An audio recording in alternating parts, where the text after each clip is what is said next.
वसईतील पूर ओसरला, पण वसईकरांच्या वेदना अजूनही कायम.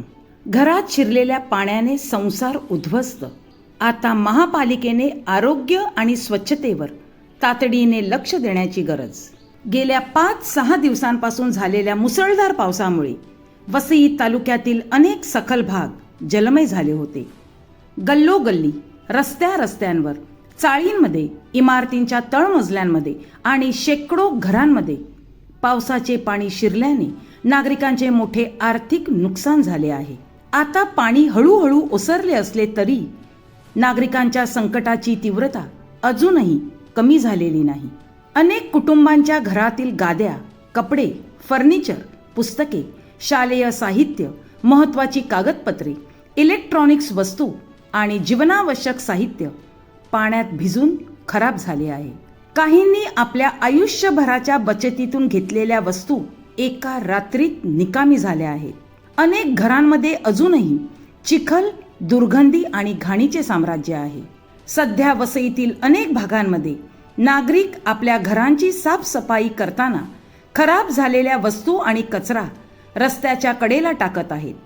त्यामुळे अनेक ठिकाणी मोठ्या प्रमाणावर कचऱ्याचे ढीग साचले असून त्यामुळे साथीच्या रोगांचा धोका निर्माण झाला आहे. स्थानिक नागरिकांनी आता वसई विरार महानगरपालिकेकडे तातडीने लक्ष देण्याची मागणी केली आहे. महापालिकेने अतिरिक्त कर्मचारी आणि विशेष वाहने तैनात करून हा सर्व कचरा तातडीने उचलावा अशी जोरदार मागणी होत आहे. तसेच ज्या परिसरात पूरस्थिती निर्माण झाली होती त्या ठिकाणी जंतुनाशक फवारणी, DDT पावडरची फवारणी, रस्ते आणि इमारतींचे निर्जंतुकीकरण तातडीने करण्यात यावे अशी मागणी नागरिकांकडून केली जात आहे. कारण पूर ओसरल्यानंतर डेंग्यू, मलेरिया, लेप्टोस्पायरोसिस, त्वचारोग, पोटाचे विकार आणि इतर संसर्गजन्य आजार पसरण्याची भीती अधिक असते.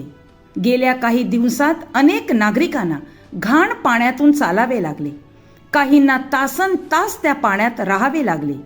त्यामुळे त्यांच्या आरोग्यावर परिणाम होण्याची शक्यता नाकारता येत नाही.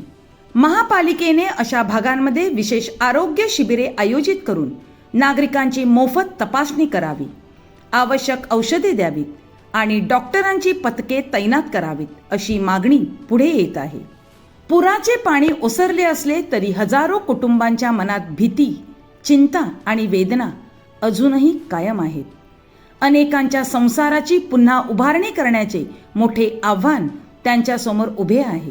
अशा कठीण काळात प्रशासनाने केवळ पंचनामे किंवा पाहणी दौरे न करता प्रत्यक्ष कृती करून नागरिकांना दिलासा देण्याची गरज आहे.